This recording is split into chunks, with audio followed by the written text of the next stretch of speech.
The stage lights of the Shanghai National Convention Center blinded me, but I didn't blink. On the massive 30-meter LED screen behind me was the live visualization of Divine Core 3, my brainchild, the masterpiece of 5 sleepless years. Hundreds of green data streams flowed like a digital river, representing millions of parcels being coordinated across the country with 99.8% efficiency. In the audience, investors, logistics partners, and the financial press held their breath. This was the moment that would define the future of Haiyun logistics. And now, Zhang Lei's voice boomed through the speakers. Sleek and smug in his custom-tailored Armani suit, our chief architect, Mr. Lin Wei, will initiate the final test, a peak stress simulation of Singles Day at 10 times the normal traffic. Him, Zhang Lei, the chairman's only son, freshly returned with an American MBA and appointed as COO without understanding a single line of code. He looked at me, giving a condescending nod. I didn't respond, merely placing my fingers on the keyboard. The entire auditorium was silent. I typed the final command and hit enter. For a split second, everything was perfect. The river of data swelled, accelerating, processing the simulated requests at a dizzying speed. A few scattered claps began to ripple through the crowd. Zhang Lei smiled, the smile of a man about to take credit for someone else's work. And then, hell opened up. The river of green suddenly turned a violent red. A glaring error warning flashed in the center of the screen, followed by thousands, then tens of thousands more, spreading like a plague. The logistics map of China dissolved into a chaotic mess of gridlocked icons and broken routes. Millions of simulated parcels crashed, were lost, and burst into flames on the screen. The system wasn't just slowing down, it was devouring itself. The Divine Core, the most perfect of minds, had gone insane. The astonished whispers from the audience quickly morphed into panicked shouts. I stood frozen. This was impossible. I had run this simulation thousands of times. The system core was protected by 7 layers of security I had designed myself. There could be no mistake. Stop it. Shut down the system now. Zhang Lei screamed into the microphone, his voice stripped of its confidence. He turned to me, his eyes blazing. But before I could do anything, he made his move. He strode towards me, snatching a microphone from a technician. He walked to the center of the stage, his face twisted into a synthetic emotion that looked like righteous fury. "Ladies and gentlemen," he shouted, silencing the room. This was not a technical failure. This was an act of sabotage. All eyes turned from him to me. I felt an icy chill run down my spine. Zhang Lei held up a USB drive. A few days ago, Lin Wei came to me, demanding a massive bonus and company shares. When he was refused, he threatened to show us the consequences. And this, he gestured to the digital chaos on the screen, is that consequence. We have proof on this drive of malicious code, time to activate right here, right now, to blackmail the company and destroy Haiyun's reputation. A lie, blatant, perfect, and cruel. Before I could even open my mouth to object, 2 large security guards were on the stage, advancing on me. "Mr. Lin," one said, his voice void of emotion, "please come with us." I looked down at the audience. I saw the stunned faces of my team members. I saw the gloating looks of those who had always been jealous of me. And I saw the cold, impassive eyes of Chairman Zhang, Zhang Lei's father, sitting in the front row. He wasn't surprised at all. He knew. This entire show had been staged. They escorted me through the wings, past Zhang Lei. He leaned in close, his whisper just for me. "You're just a programmer. Never forget your place." They pushed me out the back door of the convention center, throwing my backpack with my personal laptop onto the ground. "You're fired. Don't ever show your face at the company again." The door slammed shut. I stood alone in the damp alley, the shouts from inside still audible, humiliated, accused. Discarded like a broken tool at the pinnacle of my career, I didn't feel anger. That emotion was too mundane. Instead, a cold, crystalline clarity spread through my mind. Zhang Lei had made a mistake. He thought he had destroyed me. He thought the Divine Core was his property. He didn't know that a good architect never builds a house without a secret exit. And in the heart of the Divine Core, deeper than the 7 layers of security he could never reach, was something I called the kill switch. It wasn't a malicious code. It was an ultimate failsafe. It was designed to protect the system from powerful fools, and now it would be used against its own creators. I picked up my backpack, dusting it off. Zhang Lei's show was perfect. But mine was just beginning. I didn't go home.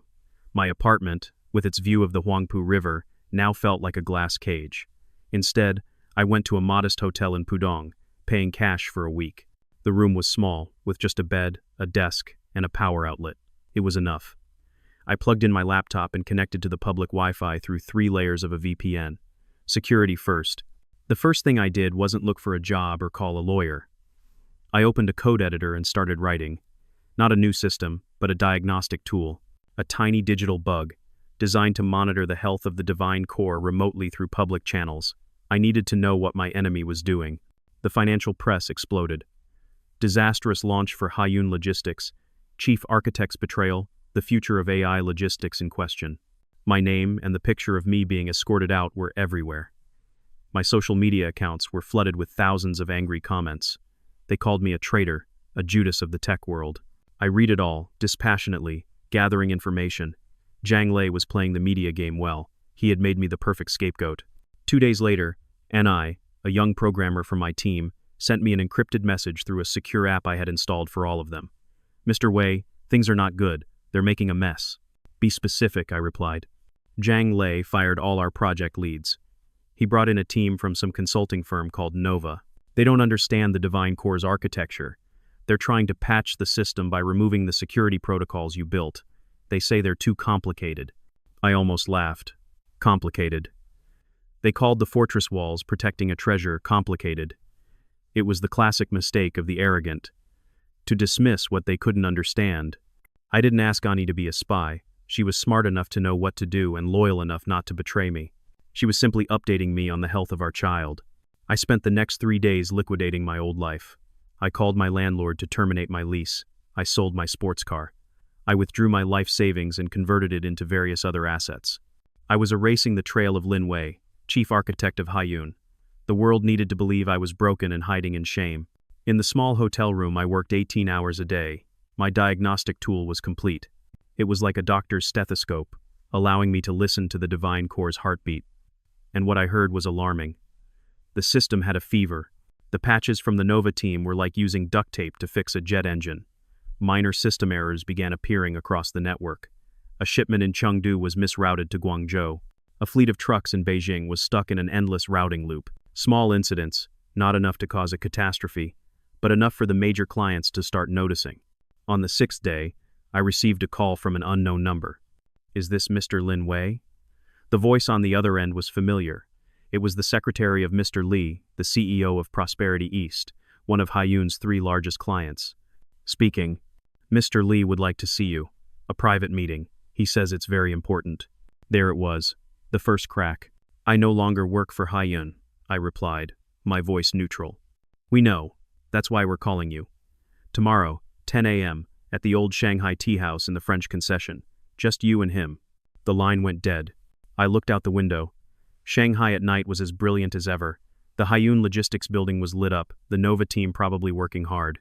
They didn't know that the foundation of that building was rotting from within. Zhang Lei thought he had won by taking me down. But he had forgotten a fundamental rule of war: never give your enemy time to think. My silence for the past week was not fear. It was preparation. The storm was coming, and I would be the one to decide which way the wind blew.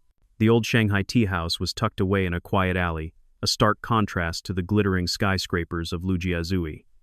I arrived 10 minutes early, choosing a discreet table in the corner. Mr. Li arrived on time, alone, without a driver or assistant. He was in his 50s, his hair flecked with gray, but his eyes were as sharp as a hawk's. He was old school, a man who had built his empire from nothing and trusted people more than empty promises. "Thank you for coming, Mr. Lin," he said after the waitress left. "How can I help you, Mr. Li?" I went straight to the point. He sighed, staring into the steaming cup of tea before him. "The Divine Core is having problems. Small things, but they're happening more and more often. Last week, a shipment of our electronics worth 20 million yuan was delayed by 3 days because of a routing error. 3 days. In our industry, 3 days is an eternity." I remained silent, letting him continue. I spoke with Zhang Lei. He assured me everything was fine, that these were just temporary glitches during an upgrade. He said his new team was brilliant. Mr. Li took a sip of tea and set the cup down. I don't believe him. I've been in business long enough to smell a lie. He looked directly at me. I also don't believe the stories in the press. A man who spends 5 years of his life building something doesn't destroy it overnight for money. So, tell me what really happened. This was a crossroads.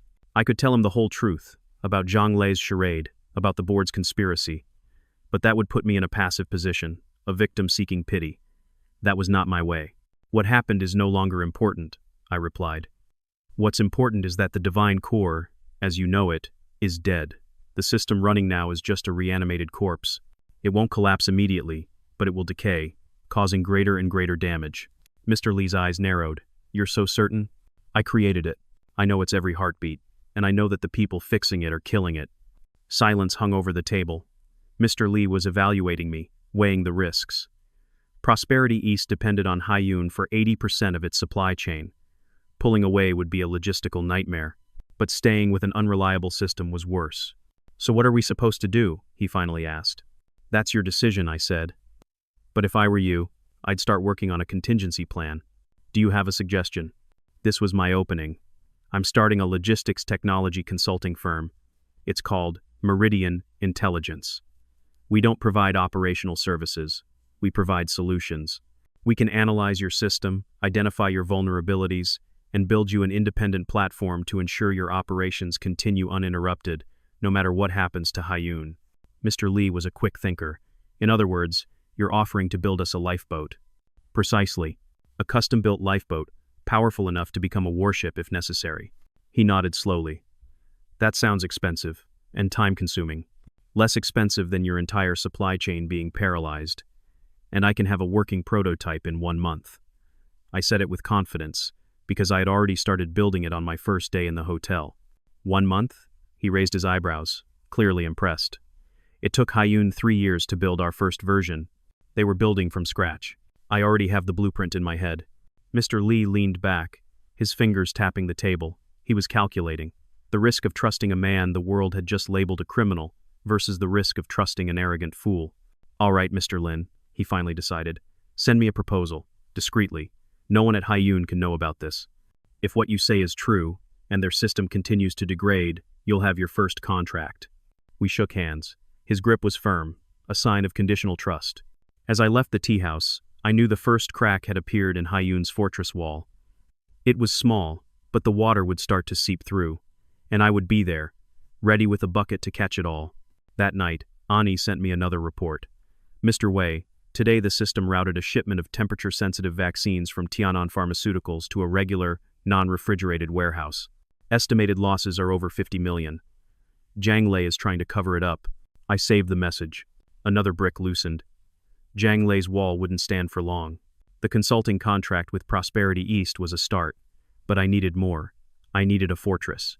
A completely new system, built on a different philosophy than the Divine Core.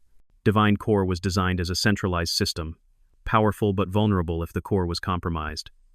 My new system, which I called Meridian, would be a decentralized network. Each client would have a semi-autonomous node, capable of operating independently if necessary. It was more resilient, more secure, and virtually impossible to take down completely. I rented a small office in the Zhangjiang High-Tech Park, just big enough for 3 people. I didn't recruit publicly. I contacted 2 people. The first was Ziyong, a cloud infrastructure expert who had left Haiyun 6 months prior, fed up with the bureaucracy. He was the best I knew at building scalable, fault-tolerant systems. The second was Ling, a white-hat hacker I'd once collaborated with on a cybersecurity project. She had a knack for seeing vulnerabilities others missed, and her mind was always 3 steps ahead of any opponent. I met with them separately. I hid nothing. I told them about the charade at the convention center, about Zhang Lei's incompetence, and about my plan. Xiang, a large, quiet man, simply listened and nodded.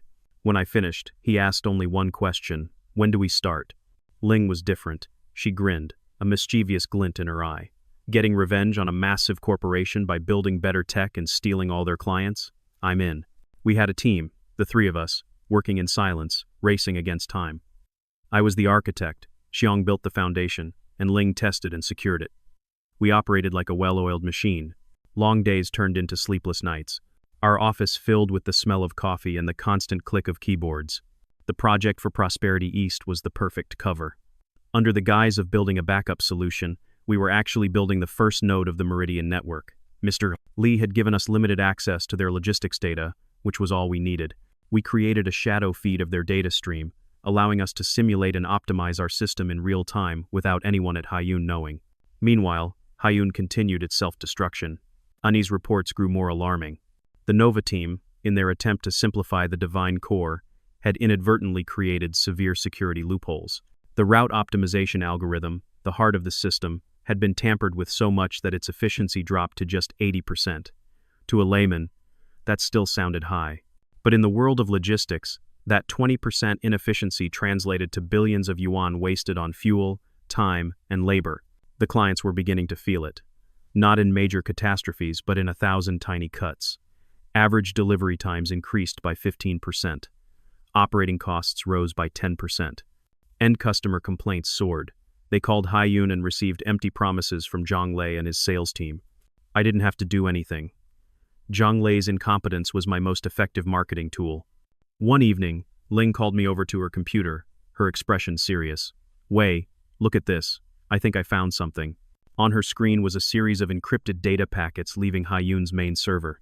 It's well disguised, looks like a routine backup, but it's not going to their disaster recovery center. It's going to an IP address in Frankfurt, Germany. Frankfurt. My mind immediately went to Orion Dynamics, a massive German tech conglomerate, Haiyun's biggest international competitor. "Can you decrypt it?" I asked. "Difficult, but not impossible. Give me a few days." A sense of unease settled over me. This was no longer just about a fool destroying his father's company. Something bigger was at play. Why would Zhang Lei be sending the Divine Core's data to a competitor? 3 days later, Ling called me over again. Her face was pale. "I'm in. It's not just data. It's the entire source code for the Divine Core, along with the last 3 months of operational data for all major clients. And there are draft contracts." She opened a file. It was an acquisition agreement. Orion Dynamics would acquire Haiyun Logistics for $3 billion. I scanned the terms. The price was at least 50% below Haiyun's true value before the incident. And there was a special clause. Zhang Lei would receive a personal consulting fee of $100 million upon completion of the deal. It all clicked into place, the system crash. Blaming me. Hiring the inept Nova team. It was all part of the plan. Zhang Lei didn't just want me gone. He was deliberately crippling the Divine Core, devaluing Haiyun so he could sell it cheap to a rival and pocket a massive kickback. He wasn't just incompetent, he was a traitor. I looked at Xiong and Ling. "Change of plans. We're not just building a lifeboat anymore. We're building a fleet, and we're setting sail sooner than expected." Our fortress was nearly complete, and now we had a reason to go to war. A month after my meeting with Mr. Li, the Meridian prototype for Prosperity East was complete. It ran in parallel to Haiyun's system, a silent shadow watching and learning. Mr. Li visited our office in secret. When I showed him the Meridian interface, how it could predict potential bottlenecks in the Divine Core and proactively suggest more efficient alternate routes, he was completely sold. "You've created something even better than the original Divine Core," he said, his voice full of admiration. "It's smarter, more agile." "It's built from experience," I replied. "It's designed to survive in an imperfect world." The official contract was signed shortly after. Prosperity East became the first client of Meridian Intelligence. As per our agreement, however, we remained in the shadows. Mr. Prosperity East. Li didn't want to publicly break with Haiyun just yet. He was waiting for the right moment. That moment came sooner than we expected. The disaster struck on a Tuesday night. An unusually severe typhoon made landfall on the southern coast, causing widespread flooding and landslides. This was the kind of event my version of the Divine Core was designed to handle with ease, automatically rerouting thousands of vehicles to avoid affected areas. But the current Divine Core, under the care of the Nova team, failed. At 2 a.m., my phone rang. It was Mr. Li. His voice was urgent and strained. "Lin Wei, we have a massive problem. A convoy of 50 trucks carrying our latest consumer electronics is trapped on a highway in Guangdong. The road is flooded ahead and behind them. Haiyun's system keeps reporting the route as clear. Their support team isn't answering the phone. Zhang Lei has his phone turned off. We're about to lose $500 million worth of cargo." This was the moment I had prepared for. "Stay on the line, Mr. Li," I said calmly. I turned to Xiong and Ling, who were already in the office. "Activate the Phoenix Protocol for Prosperity East, now." The Phoenix Protocol was our name for the emergency migration process. With a single command, all logistical control for Prosperity East would be switched from Haiyun's system to our Meridian network. Xiong typed the command. On our main monitor, the Prosperity East network node turned from blue, monitoring, to green, active. Our system instantly ingested the location data of the 50 stranded trucks. Ling, find an escape route, I ordered. Ling worked with incredible speed, her screen filled with real-time satellite maps, weather data, and traffic reports from various sources. The main highway is completely blocked. But there's a small provincial road 3 kilometers to their west. It's on higher ground, looks like it's still clear. Haiyun's system ignored it because it's not an optimal route. Push the new route to all drivers immediately. Contact them directly via their backup communication channel, I told Seong. On it. I went back to the phone. Mr. Lee, have your drivers check their communication devices. They will receive new instructions in 60 seconds. Our system has taken control. There was a moment of silence on the other end. Then I heard him giving orders. A tense minute passed. I could hear the sound of rain and wind through his phone. Then Mr. Lee's voice came back, this time a mix of relief and astonishment. They've received it. They're moving. My God, you did it. We'll monitor them until they reach a safe warehouse, I said. From this moment on, Prosperity East runs on Meridian, completely. I understand, he replied. Lin Wei, you just saved my company. Whatever you need, you let me know. By sunrise, all 50 trucks were safe, but the storm for Haiyun was just beginning. News that a convoy from Prosperity East, their biggest client, had been abandoned in a flood and rescued by an unknown consulting firm spread like wildfire through the logistics industry. By noon, I had received 2 more calls. One was from Tianan Pharmaceuticals, the company that had lost the 50 million yuan vaccine shipment. The other was from Jixiang Express, one of the country's largest courier services. Mr. Lee's cry in the night had become a signal flare. The smartest rats are always the first to leave a sinking ship, and I was ready with an entire fleet of lifeboats. The rescue of Prosperity East was a game-changer. Meridian Intelligence was no longer an unknown name. We had proven our capabilities in the most dramatic way possible. The meetings with Tianan and Jixiang Express were swift. They didn't need a sales pitch. They just needed to see the data on how we handled the crisis for Mr. Lee. Contracts were signed within a week. Our small office became overwhelmed. We had to lease another floor and hire 5 more engineers, all of them former Haiyun employees who had either been fired by Zhang Lei or had left in disgust. Our team was growing stronger, fueled by talent, trust, and a common purpose. But I knew that winning over a few clients wasn't enough. Zhang Lei and Orion Dynamics were still proceeding with their plan. Haiyun, though weakened, was still a giant. To confront them, I needed an alliance. I arranged a meeting. Not with each client individually, but with all of them together. Mr. Lee from Prosperity East, Miss Wang from Tianan Pharmaceuticals, and Mr. Chen from Jixiang Express. The venue was a private room at a discreet business club. When they walked in, I was prepared. On the large screen was not the Meridian interface, but the evidence Ling had gathered. I didn't waste time with pleasantries. Welcome. I've invited you here today not to talk about my company, but about the company we all used to trust. I laid it all out. The data stream to Frankfurt. The leaked source code of the Divine Core. Their own operational data being sold. And finally, the draft of the acquisition contract between Haiyun and Orion Dynamics, complete with the $100 million consulting fee for Zhang Lei. The silence in the room was heavy. Their faces shifted from surprise to fury. They hadn't just been deceived by an incompetent service provider. They had been betrayed at the highest level. Their data, the lifeblood of their companies, had been sold to a foreign competitor. That son of a bitch, Mr. Chen of Jixiang Express gritted out. He's selling out our entire industry. Miss Wang, a woman who always maintained a calm exterior, couldn't hide her rage. This is corporate espionage. We have to go to the authorities. Bring this to light. We will, I said, but we have to be smart. If we release this now, Zhang Lei and Orion will deny everything. They'll claim the documents are forged. Haiyun's stock will collapse, causing market chaos, and your operations will be disrupted even further. I paused, letting my words sink in. We need a plan. A plan not just to punish the traitor, but to ensure a stable and seamless transition.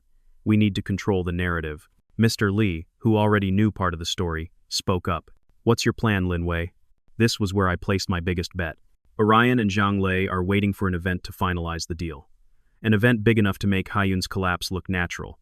I believe that event will be Singles Day, November 11th. It's the day the country's entire logistics system is under maximum stress. When the Divine Core crumbles under that pressure, Orion will swoop in as a savior, acquiring Haiyun for a bargain. I looked each of them in the eye, and we are not going to let that happen. On November 11th, your entire operations will be migrated to the Meridian network. But we won't announce it. We will let Haiyun think they are still in control.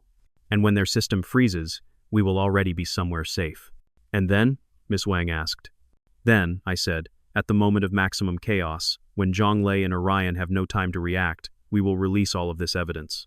Not from a disgraced ex-employee, but from an alliance of the industry's leading companies.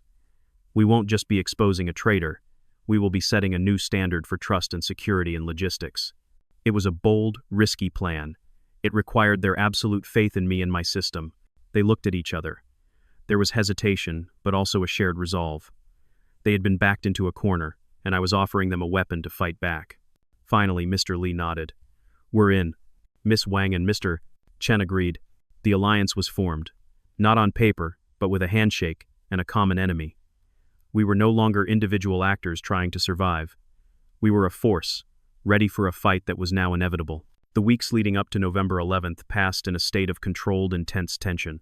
On the surface, everything was normal. My clients continued to pay their service fees to Haiyun, attended meetings, and lodged complaints about minor incidents. Zhang Lei, blinded by greed and arrogance, suspected nothing. He believed these clients, though unhappy, were trapped with him because they had no other choice. Meanwhile, at Meridian Intelligence, we were preparing for the greatest migration in the history of logistics technology. We secretly integrated and synchronized the entire systems of our alliance members into the Meridian network. Xiong scaled up our infrastructure tenfold, ensuring it could handle the massive traffic of the peak day. Ling conducted hundreds of simulated attacks on our own system, finding and patching every conceivable vulnerability. I focused on the kill switch. I had redesigned it. Originally, it was a personal failsafe. Now, I turned it into a tool of surgical precision. I didn't want to destroy the divine core. That would cause too much collateral damage to smaller companies not in our alliance. Instead, I modified the kill switch to perform a single action, to freeze. When activated, it wouldn't crash the system. It would place the entire processing core of the divine core into an infinite loop, causing it to stop accepting and processing any new requests. To the outside world, the system would still appear online, but it would be clinically dead. Perfect for creating maximum chaos without causing irreparable damage. NE was our eyes inside Haiyun. She did nothing clandestine. She simply reported what she saw. Zhang Lei had ordered the Nova team to remove most of the real-time performance monitors I had installed because their constant red flags were distracting. He was blinding himself. He had also planned a massive party on the evening of November 11th to celebrate his success and, presumably, to sign the final deal with Orion. In the final week, Mr. Li called me. Orion has been in contact, he said, his voice laced with disgust. They introduced themselves as Haiyun's strategic partner and requested a meeting to discuss the upcoming transition. They're clearly preparing for the takeover. What did you tell them? I asked. I told them we would be happy to meet with them. After November 11th, the trap was perfectly set. All the pieces were in place. On the night of November 10th, our office resembled a war room. We had a large screen displaying the status of both systems, the Divine Core and Meridian. Another screen monitored financial news and social media feeds. We had a full press kit prepared, containing all the evidence against Zhang Lei, ready to be sent to news agencies and regulatory bodies with a single click. Ling turned to me. Everything is ready. Are you sure about this? I looked at the faces of my team. Xiong, Ling, and the engineers who had put their faith in me. I thought of the 5 years of my life I had poured into the Divine Core, only to be betrayed. I thought of Zhang Lei and his bottomless greed. I've never been more sure, I replied. We didn't sleep. We waited. We waited for the clock to strike midnight. We waited for Judgment Day. In the quiet of the office, I opened my laptop and accessed the command line interface for the kill switch.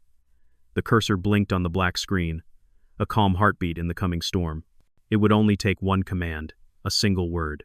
Zhang Lei wanted a show. He was about to get his grand finale. 0, November 11th. The world's largest shopping festival began.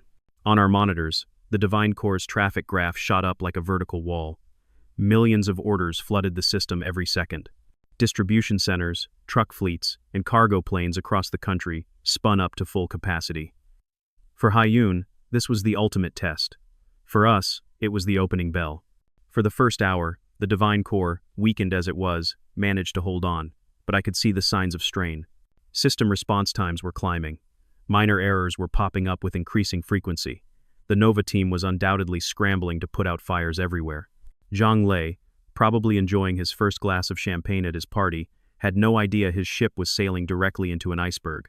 Our Meridian network ran flawlessly. It handled the data stream from our alliance members with ease, with more than 80% of its capacity to spare. We were ready. I had decided not to trigger the kill switch immediately. That would be too obvious. My plan was more subtle. I would wait until their system was at its absolute peak of chaos, when the collapse would look like a natural, unavoidable failure. At 2 a.m., the golden hour for flash sales, the moment came. Ani sent a short message. The warehouse management subsystem for East China just hung. They're attempting a manual reboot. Will take at least 15 minutes. That was it. A critical link in the chain had broken. It was time to act. Ling, prepare the press kit. Xiong, reconfirm the Phoenix protocol. Everyone, it's time. I turned back to the kill switch interface. My fingers flew across the keyboard, typing a single word, stasis. I hit enter. There was no explosion, no red alarms on Haiyun's monitors, just a deadly silence. On our monitoring screen I saw it happen. The Divine Core's processing core received the command and entered a simple but unbreakable while true loop. It was still running, consuming CPU resources, looking busy, but it was no longer processing any requests. New orders were still being accepted by the outer layers, but they were never sent to the core for dispatch. Trucks awaiting orders never received them. Sorting centers awaiting instructions were met with silence. The Divine Core was frozen in time. It took about 3 minutes for the chaos to begin. The graphs on Haiyun's monitors, the few Zhang Lei hadn't removed, began to show anomalous readings. Request queues grew to infinity. The number of processed parcels per minute dropped to 0. The phones in Haiyun's operations center must have been ringing off the hook. That's when I signaled Zhang. Activate. Zhang pressed a button. The Phoenix protocol was triggered simultaneously for all members of the Alliance. In a split second, their entire operations were rerouted away from Haiyun's dying system and into the Meridian network. On our logistics map, the vehicles of Prosperity East, Tian'an, and Jixiang Express, which had been sitting idle waiting for orders from the Divine Core, suddenly began to move. They received new routes, new instructions from Meridian, and continued their work as if nothing had happened. In the midst of the digital hurricane engulfing Haiyun, we had created an island of stability.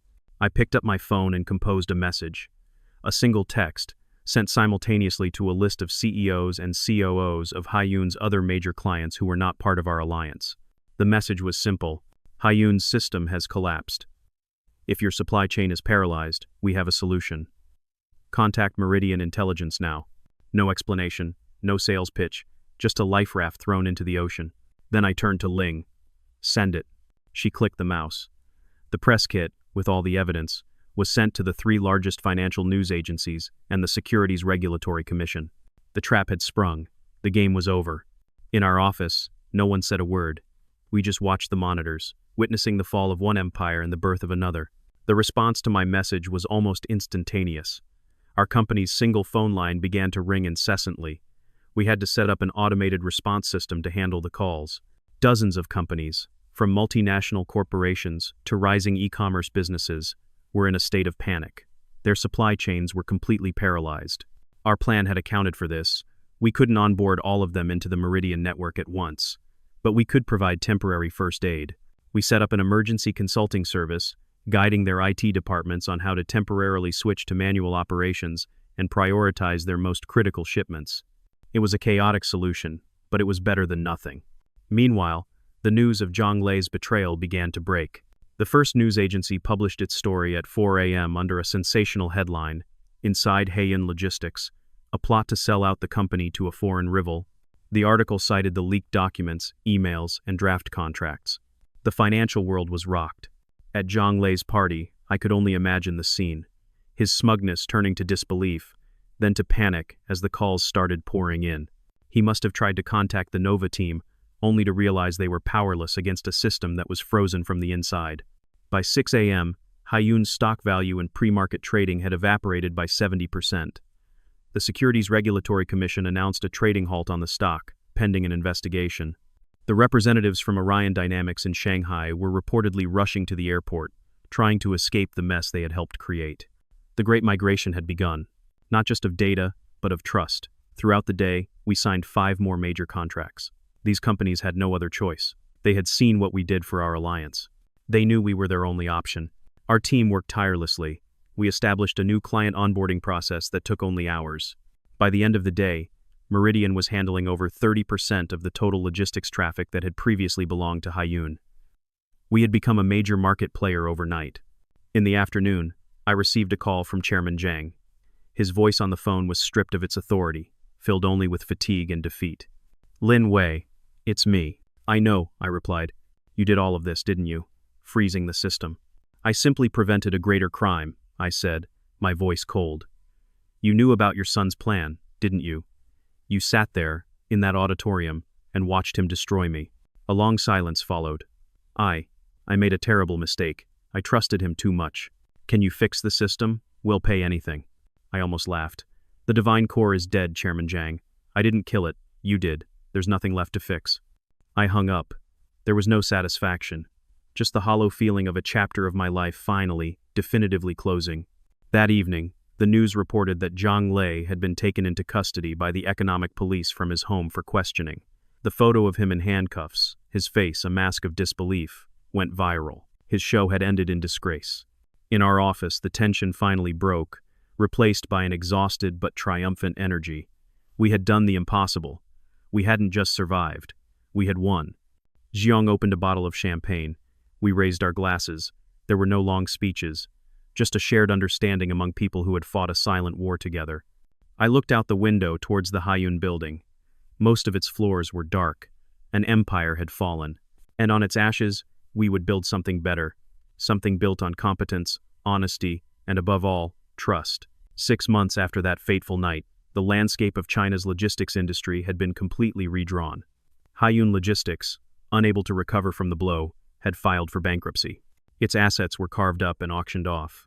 The name that was once a symbol of innovation was now just a cautionary tale in business textbooks. Zhang Lei was sentenced to 15 years in prison for corporate espionage and fraud. Chairman Zhang, though he avoided criminal charges, lost everything and retired in disgrace. Orion Dynamics faced an international investigation and was hit with a massive fine. Justice, in its own way, had been served. Meridian Intelligence was the opposite story. We had become the fastest-growing logistics technology company in Asia. We moved into a new headquarters, occupying 3 full floors of a skyscraper in Shanghai's financial district, ironically, with a direct view of the old Haiyun building. Our team had grown to over 100 people, most of them former Haiyun talents who had found a new home where their competence was respected. I stood in my corner office, looking down at the city. I was no longer a chief architect. I was the CEO. But I still spent at least 3 hours a day writing code. It was who I was. Today was a special day. We had just officially launched the Open Meridian platform.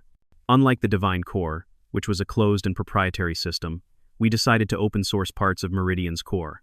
We believed the future of technology lay not in building walled gardens, but in fostering open ecosystems where everyone could contribute and benefit. It was a bold move, but it was our philosophy. Ling walked into my office, placing a tablet on my desk.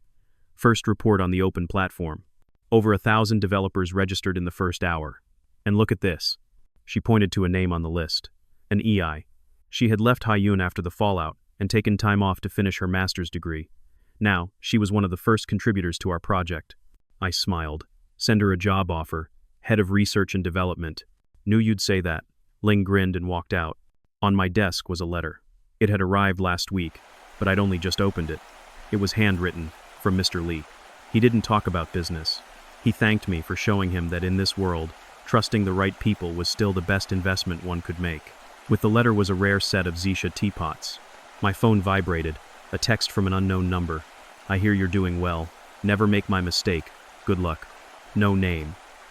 But I knew it was from Chairman Zhang. I deleted the message. The past belonged in the past. My life had changed. I no longer lived in a luxury apartment or drove a sports car. I lived in a small house near the coast, and every weekend, I disconnected completely. I had learned that balance wasn't a luxury, it was a necessity. Revenge had never been my goal. My goal was to build. Zhang Lei's drama had forced me to tear down what I had built. But from those ruins, I had built something bigger, stronger, and far more meaningful. I looked out at the horizon. The sun was setting, painting the Shanghai sky in hues of orange and red. It wasn't an ending. It was the promise of a new dawn tomorrow. A dawn that we, the people who believed in logic, integrity, and the power of building things that last would continue to shape. And this time, we would do it our way. 6 months after Hyun's fall, life had settled into a new rhythm. The chaos of our early days had given way to methodical growth. Meridian Intelligence was no longer a fledgling startup. We were the backbone of a significant portion of the nation's logistics. The Open Meridian platform we launched was an incredible success, attracting a community of thousands of developers who constantly improved and fortified the system. Everything seemed almost too perfect. And experience had taught me that too perfect is often a warning sign. The first sign came from Ling, late one Wednesday evening. I was about to leave the office when she called me over, her expression intensely focused. "Wei, you need to see this," she said, pointing to a complex graph of our network traffic. "This is the access log for our open-source repository for the last month." "I see it," I replied. "Traffic is soaring. That's good news." "No," Ling shook her head. "Look closer at the patterns." She highlighted a series of seemingly random data points. "This isn't individual developers. This is a single organized entity. It's using a botnet of tens of thousands of different IPs across the globe, perfectly masking its activity. It's not trying to attack us. It's not trying to steal anything. It's learning." I narrowed my eyes. "Learning?" "Yes. It downloads every update, every code branch, every comment. But more importantly, it's mapping our entire ecosystem. It's tracking who our most active contributors are, which modules are developing fastest, what libraries we depend on. This isn't curiosity. This is industrial-grade intelligence gathering." A familiar sense of unease crept over me. This wasn't the work of a domestic competitor. They lacked the resources and sophistication for a campaign like this. "Can you trace its origin?" I asked. "That's the scary part," Ling admitted. "The botnet is a masterpiece. It covers its tracks almost instantly. But occasionally, it makes a mistake. I found a few leaked packets, ones that should have been routed through Moscow or São Paulo, but instead went straight to the control server. And 3 of those times, the control server was in one place." She typed a few commands. An IP address appeared, along with its location. Frankfurt, Germany. Orion Dynamics. The name was an echo from the past, a ghost I thought we had vanquished. They had lost. They had been humiliated. But a multi-hundred-billion-dollar corporation doesn't just give up. They simply retreat into the shadows, lick their wounds, and plan. "What are they doing?" Jiang, who had just walked in, asked. "Trying to find a backdoor to attack us?" "Worse," I replied, my eyes still fixed on the screen. "An attack would leave a trail and give us a reason to retaliate. This is a different strategy. They don't want to destroy Meridian. They want to clone it. They're analyzing our DNA to create their own version. A version they can control completely." Silence fell over the office. We had won a battle, but now we realized it was only the opening skirmish. Our enemy had changed tactics. They were no longer trying to acquire a failing company. They were trying to become us. Zhang Lei had been just a greedy pawn. The real enemy, the one with the patience, resources, and ruthlessness to play the long game, had finally shown its face. "What do we do?" Ling asked. "Shut down the open platform? Harden our security?"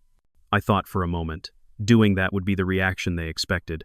It would show fear and slow our own development, giving them the time they needed. "No," I said. "We do nothing. We let them keep watching. But from now on, we decide what they get to see." The chess game had begun anew, but this time, my opponent wasn't an arrogant fool. It was a coiled serpent, and I needed to figure out how to make it bite its own tail. For the next month, we operated as if nothing had changed. The open platform continued to thrive. New contracts were signed. But beneath the surface, a silent war was being waged. Ling and her team set up a system they called the Honey Lake, a duplicate of our code repository, filled with modules that looked cutting-edge but contained subtle flaws or led to technological dead ends. We allowed the ghost from Frankfurt to explore this trap freely, while we monitored its every move. As I predicted, Orion made its first public move. They announced the formation of a global logistics innovation lab in Berlin, with a budget of €1 billion. They hired Dr. Klaus Richter, a legend in the field of AI and game theory whom I deeply respected, to lead it. The message was clear. Orion was serious. But their next move was far more insidious. They began contributing to the Open Meridian platform. Developers with impeccable profiles, supposedly freelancers from across Europe, started submitting bug fixes and minor improvements. Their code was clean, efficient, and helpful. On the surface, this was a wonderful thing for the community. But Ling found the pattern. "They're not contributing randomly," she explained in a meeting. They're focusing on reshaping the core data transfer protocols. They're proposing the use of encryption standards and data compression algorithms that, coincidentally, Orion patented years ago. If we accept these changes, our platform will slowly become dependent on their technology without anyone realizing it. It was a classic Trojan horse strategy, executed with incredible sophistication. They weren't attacking our house. They were slowly replacing its foundation with their own materials. At the same time, our rapid success began to create internal fractures. We had hired a raft of new personnel, including senior managers from large corporations, to help organize our growth. One of them was Chang, our new COO, a sharp, ambitious man with an MBA from Stanford. Chang didn't understand our culture. He saw our openness as a dangerous naivete. In an executive meeting, he confronted me directly. "Lin Wei, we have to face reality," Chang said, his voice persuasive. "Orion is exploiting us. Continuing with this open platform is like handing our weapon blueprints to the enemy. Our investors are getting nervous. We're growing too fast to afford this risk. I propose we freeze the open project immediately and convert all our code to proprietary assets." A few of the new executives nodded in agreement. Chang's argument was perfectly logical from a traditional business perspective. I glanced at Xiong and Ling. Xiong was frowning, and Ling had her arms crossed, a defiant look on her face. They were the soul of this company, the ones who were with me in that tiny room when we had nothing but an idea. "You're wrong, Chang," I replied, my voice calm. "You think our strength lies in our code. You're mistaken. Orion can copy the code, but they cannot copy our community. They cannot copy our speed of innovation, which is fueled by thousands of minds around the world. Closing the open platform isn't self-defense, it's suicide. It would turn us into a static target, just like Haiyun was." "So what's your plan?" Chang challenged. "Just let them keep stealing our intellectual property?" "My plan," I said, "is to turn the prey into the hunter. Orion thinks they are the hunter and we are the prey. We are going to show them they are mistaken." The meeting ended in a tense stalemate. I knew I wasn't just fighting an external enemy anymore. I was fighting to protect the very soul of my own company. This time, the battle wasn't just in cyberspace. It was in my own boardroom. The rift in the executive team widened. Chiang, with his persuasive skills and spreadsheets full of intellectual property risk figures, had won the support of most of our new investors and the directors from traditional corporate backgrounds. They saw me as a brilliant engineer but a naive CEO, one who was gambling the company's future on a hippie philosophy of openness. A special board meeting was called. The unstated purpose was clear: force me to change strategy or face a vote of no confidence. Mr. Li, as one of the original investors and a board member, called me before the meeting. "You need to be prepared, Lin Wei. Chang's faction is strong. They have data and fear on their side." I walked into the boardroom feeling more pressure than I did on the night I faced down Haiyun. Then, the enemy was outside. This time, they were sitting at my table. Chang began his presentation. It was flawless.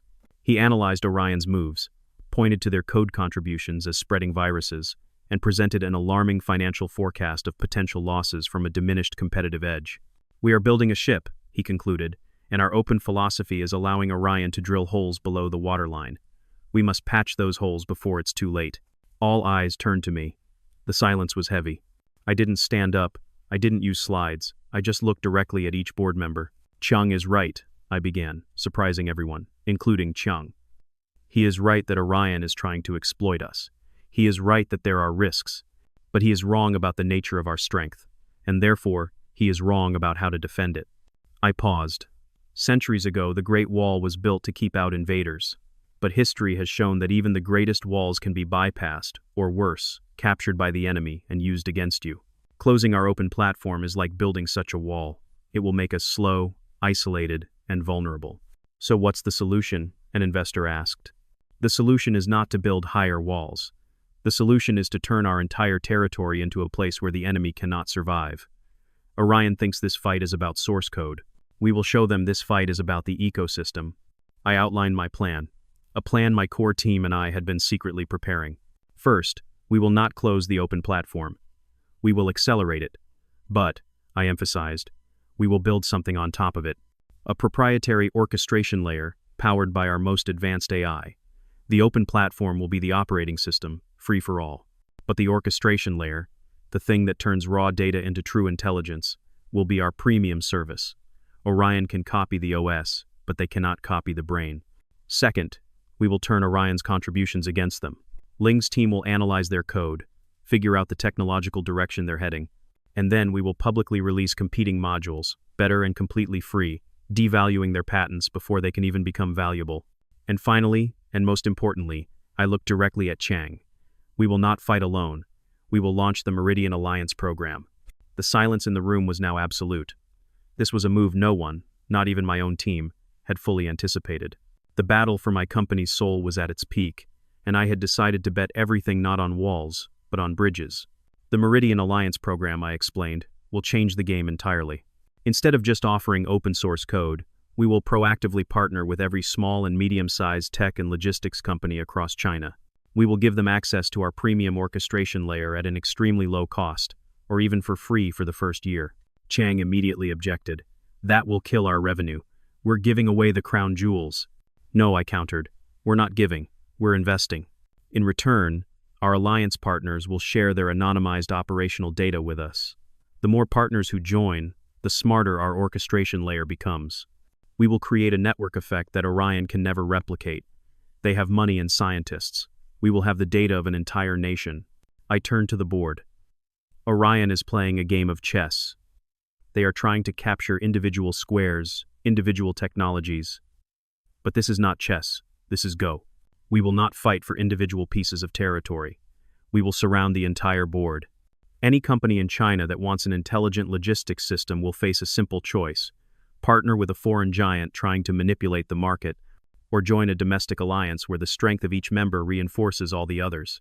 Mr. Li was the first to speak. This is a brilliant move, he said, his voice full of excitement. It turns our supposed weakness, our openness, into our greatest weapon. The meeting ended with a near-unanimous consensus. The plan was approved. Chang, though still skeptical, was swayed by the sheer audacity of the strategy. He was a pragmatist. He recognized a winning plan when he saw one. We moved quickly.